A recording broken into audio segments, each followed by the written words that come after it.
But yeah, Dune is very important. It's very socially relevant. There's a lot of ideas in Dune that we can apply to today's society.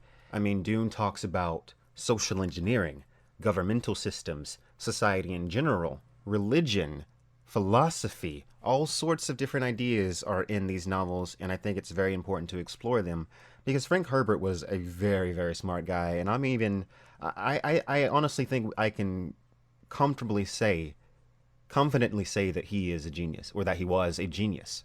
See, the thing about talking about Dune, also, if you're talking about it well, you're probably going to piss some people off because it deals with things like religion, first of all, which is a big one in Dune Messiah.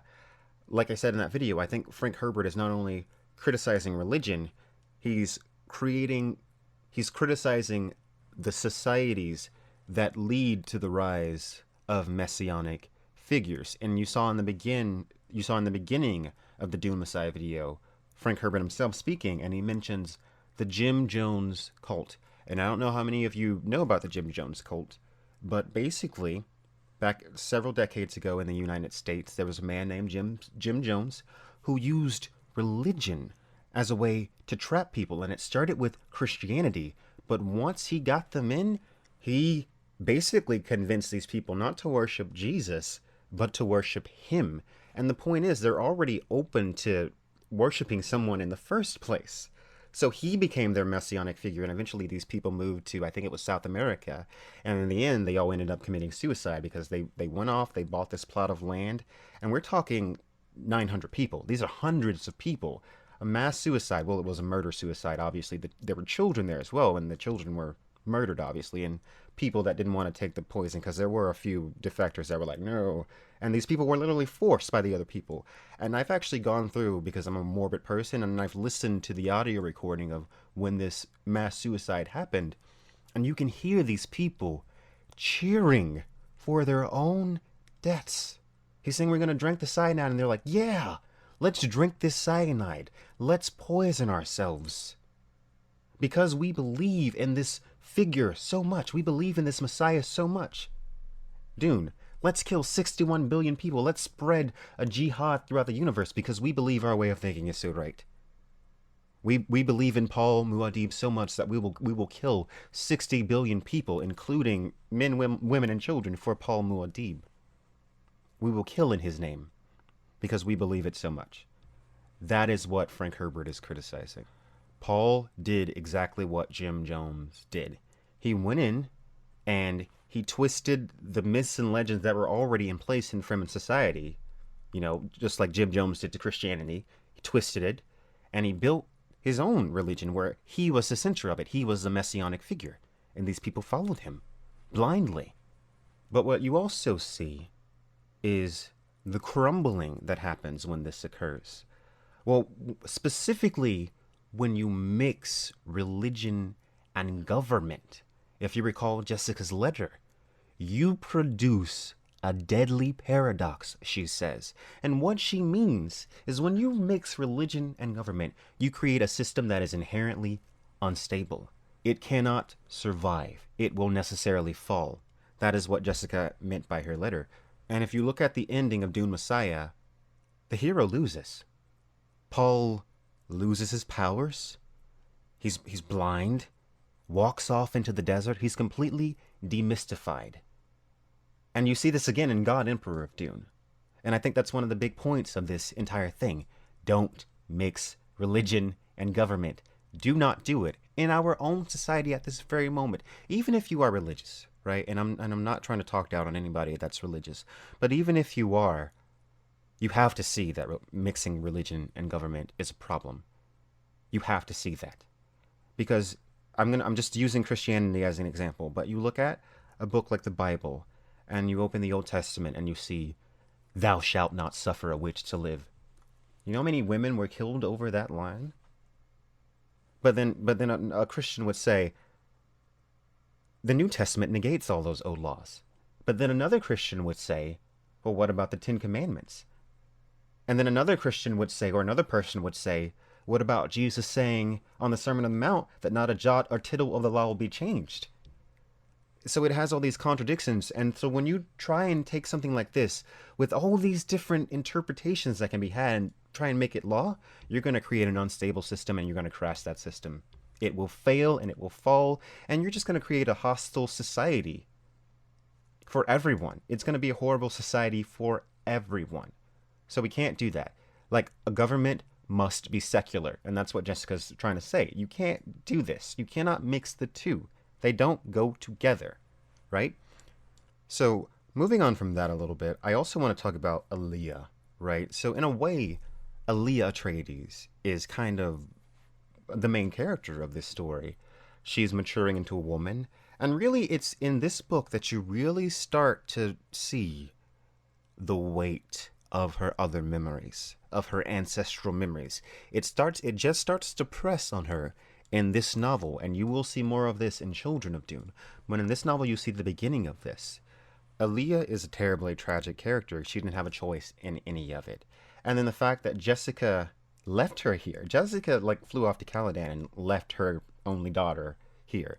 And you will see like that come up again in Children of Dune as well, because that also affected Aaliyah being abandoned by her mother. And yeah, like I said, I think she's a terribly tragic character. Completely trapped, ensnared by Paul's vision. She's completely trapped by it. And she's, as anybody would be, she's completely frustrated by it. She's totally frustrated by it. She wants to be able to see as Paul sees, and she almost dies at the end of the book in an attempt to do so. Paul himself is a dictator. Paul is a tyrant. He is not the hero. And that's another point of Dune Messiah. It's to show you that Paul's no hero. Yeah, he triumphantly overthrew the emperor, but then what happens after that? 61 billion people die. Like, the Fremen culture is all but destroyed. Like, so that's part of the reason that the Fremen, that there's like a little bit of backlash against him, because the Fremen culture is being worn down and destroyed, and some of them are rejecting this new way of life, and that's the point behind the Fremen conspiracy element of this. What I also find interesting about Dune Messiah is that you hear throughout Dune that Paul is fearful of this jihad, and you're kind of anticipating it. But then you get to Dune Messiah, and it's like, oh, that already happened. It skips right over it. He skips right over all of it. So I've listened to Frank Herbert speak in an interview, and he says that he ended Dune in a way that was kind of anticlimactic. Like, he built the action, building, and then it just stops, and you skid right out of the story. And it's like you skid so far that you skid right past the jihad, and then you get this new version of Paul that's brooding and tyrannical and just not the same character from book one at all, really. So the key point of Dune really is, don't simply follow someone just because they're charismatic. Don't blindly follow anyone. Always think for yourself, think critically, and think rationally. And also, I think that's something that's missing from our society today. I remember growing up in school, like we'd get like these booklets, right? And like every chapter, there'd be like one little section at the end that'd be like, think critically. And it's that one little section, but the rest of it's just like fill in the blank, fill in the blank, fill in the blank. There should be an emphasis on how to think critically in schools, I think, because people really don't know how to do that. People don't understand how to go about having a rational discourse. And I think in the United States, where I live, really, we really have just a problem with education in general, right? Because I remember learning about the scientific method, for instance, in school, but I never really got the weight of the significance of the scientific method until later on in my life, when I actually made an effort to like learn things for myself, because it was just, I guess the school that I was at was just not sufficient, but that's neither here nor there. And what you realize is that science, rational thought, that is the single most accurate way that we have of determining reality. Right? I think people tend to look at science as just another belief system or something like that, but that's not what science is. Science is just a set of rules, a set of steps that we have for discerning the nature of reality. That's what science is. It's a system that we use to understand what's true and what's not. All right? And it's extremely accurate. I mean, people trust science when it comes to, oh, you have a heart condition and we need to operate. But people don't trust science when it comes to, yeah, the Arctic just rose 45 degrees and there's no ice and it's supposed to be Arctic winter. Hello, global warming, and people are like, oh no, it's propaganda. So you don't trust science when it comes to that, but you'll trust science in every other facet of your life. Every person that's listening to this right now, like your life is great because of science, right? All of our lives would be much worse without science. Vaccines, computers, easy access to food, easy access to water, these are all virtues of science. This all came from rationality. So I really wish more people would apply rational thought and critical thinking to just everything in their lives, right? I really think you should. And when someone tells you something, don't just simply believe it because you like this person or you think this person is an authority. Don't even listen to what I'm saying. Like, look it up, do research for yourself. One of the reasons that I chose to make Dune videos was because I would always tell people to read the books, read them. But you tell someone to read something, they're probably not going to read it. Especially something like Dune, you'll read the first page and be like, "Well, this is too much for me, not doing that." And I've had people react that way when I've said, "Hey, you should read this." So I said, you know what? Instead of me just saying this, I should just create a video that tells people what it's all about and see if I can get people interested. And I'm so very happy that so many people have come to me and said that they've bought the Dune books because of me, or that they've started reading them because of me, because I think that's important. Reading in general is important. I know, cliche, but it really, really is. But Dune in particular, I think, is very important. Tell me pretty lies, look me in the face. Tell me that you love me, even if it's fake, 'cause I don't fucking care.